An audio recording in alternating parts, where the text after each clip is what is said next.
दोस्तों, आज की कहानी है। ननंद जी ने तो अपना टूटा हुआ मायका फिर से जोड़ लिया। चलो दोस्तों, कहानी को शुरू करते हैं। भाभी, इस बार मैं आ रही हूँ। दिवाली आप सभी के साथ मनाऊंगी। भाई दूज तक वहीं रहूंगी। हाँ, बिल्कुल आओ। दामाद जी और बच्चों के स्वागत की तैयारी करती हूँ। अब आएगा त्योहार मनाने का मजा। बस आप जल्दी से आ जाओ। परिया ने सकते हुए कहा तो सुगंधा खुश हो गई और खुश होकर उसे सपरिवार आने का निमंत्रण दे दिया। कितने सालों से बहन से सभी प्यारी छोटी ननंद के साथ त्योहार नहीं मनाया, लेकिन घर के तत्काल उपजे मौल से घबरा सी गई। खुद देवरानी मुग्धा के बीच के तनाव को कैसे छुपा पाएगी, और वो भी तब रसोई तक अलग हो गई। नहीं जानती थी सुगंधा की बच्चों की छोटी सी लड़ाई दोनों भाइयों की रसोई तक को अलग कर देगी।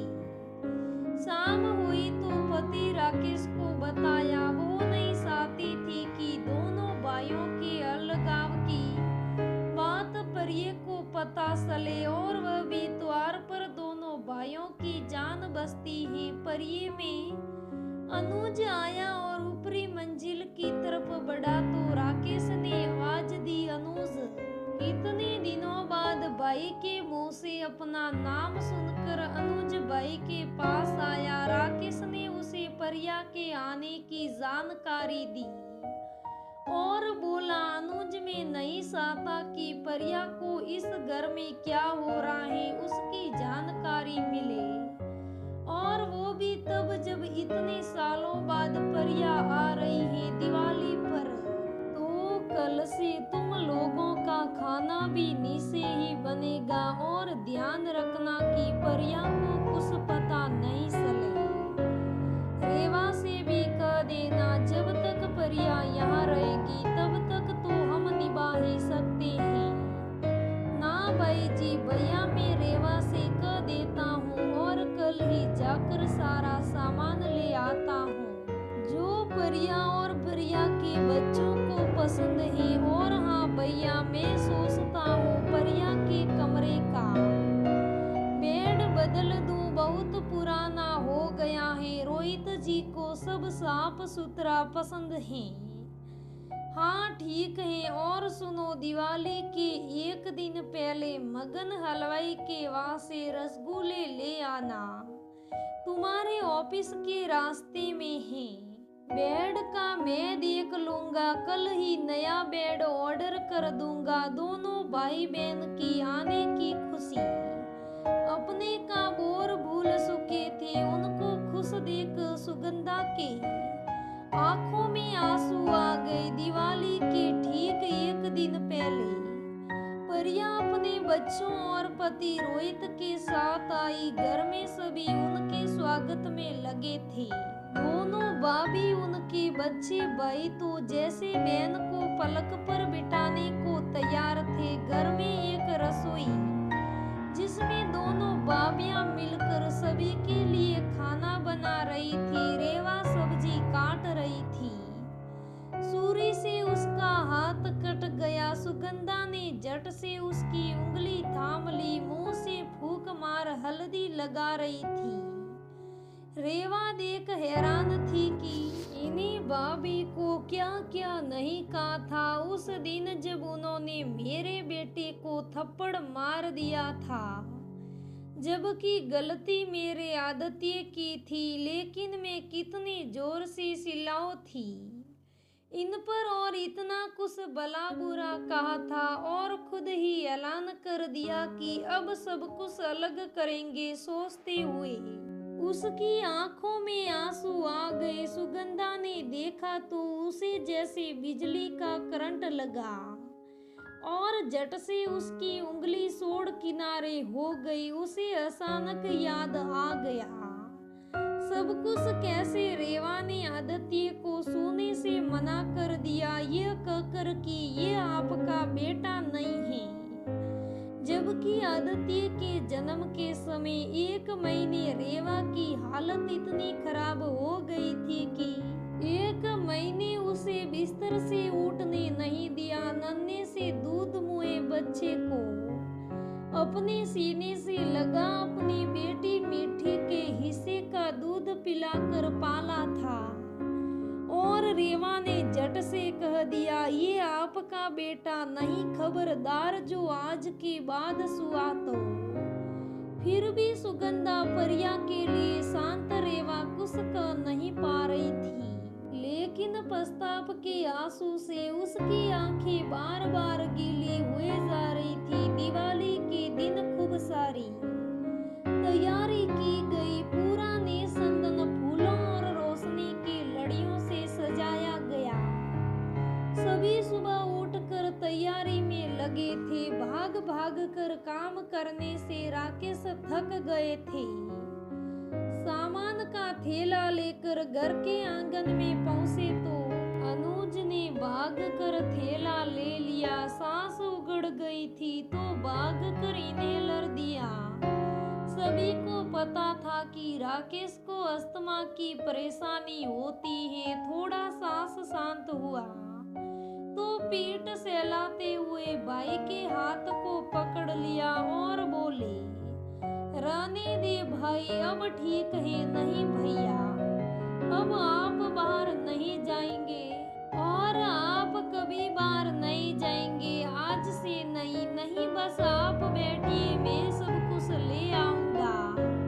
हाँ बड़े भैया, आप क्यों परेशान हो रहे हैं? जब अनुज भैया साथ हैं तो ईश्वर करे आप दोनों का साथ यूं ही बना रहे। कहते हुए परिया की आंखें गीली हो गई। दोनों भाई एक दूसरे को देखने लगे। शाम हुई। लक्ष्मी पूजन के बाद पटाखे फोड़े। खूब रौनक हुई। जैसे कितने सालों बाद इस घर में दिवाली वैसे ही मनाई गई जैसे अम्मा बाबूजी के समय होता था। सभी के चेहरे खिले थे। अनुज और राकेश तो शायद अलगाव की बात भूल ही चुके थे। पटाखे जलाने के बाद रसोई में तरह तरह के पकवान बन तैयार थे।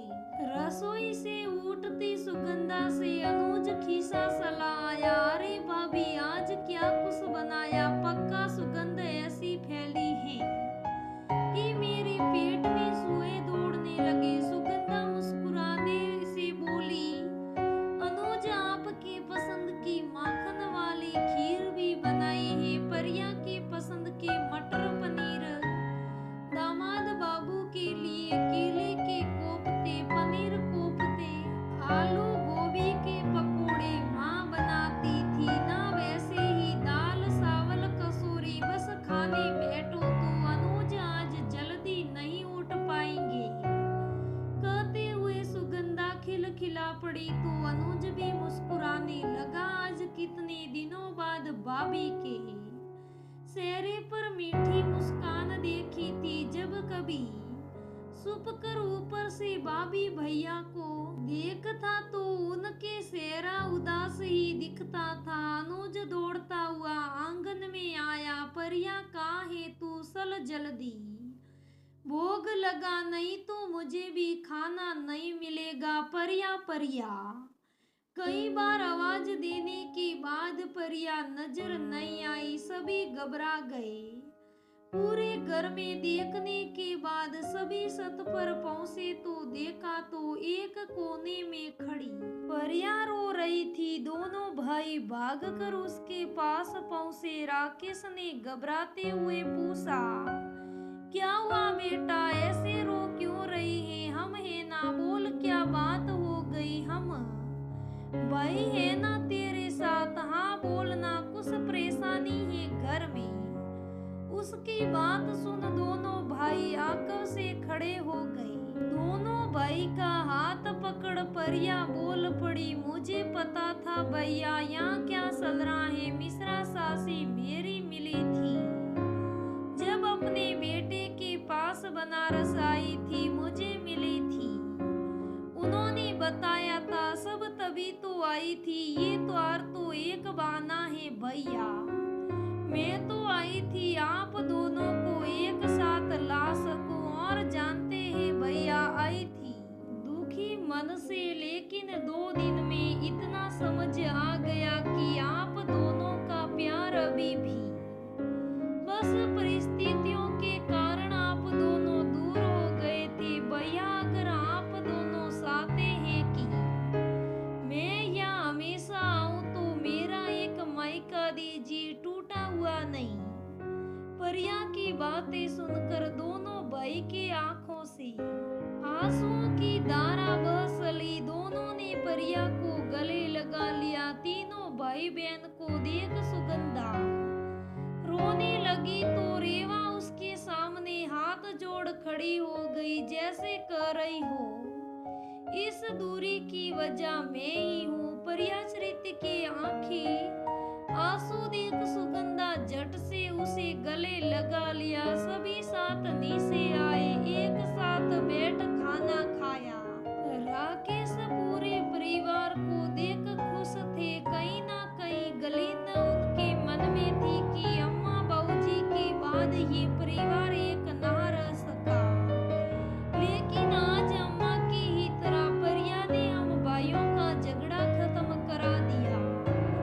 अब इस पल परिया ने अपना खूबसूरत मायका सजा लिया और फिर से वही प्यारा खूबसूरत सा पहले वाला मायका पा लिया। उसकी आंख अम्मा बाबूजी की तस्वीर की तरफ उठी।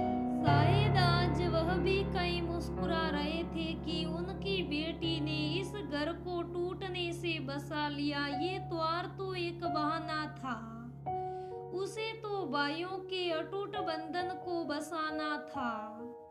तो दोस्तों, ये आज की जोड़ने वाली कहानी कैसी लगी मुझे कमेंट करके जरूर बताना।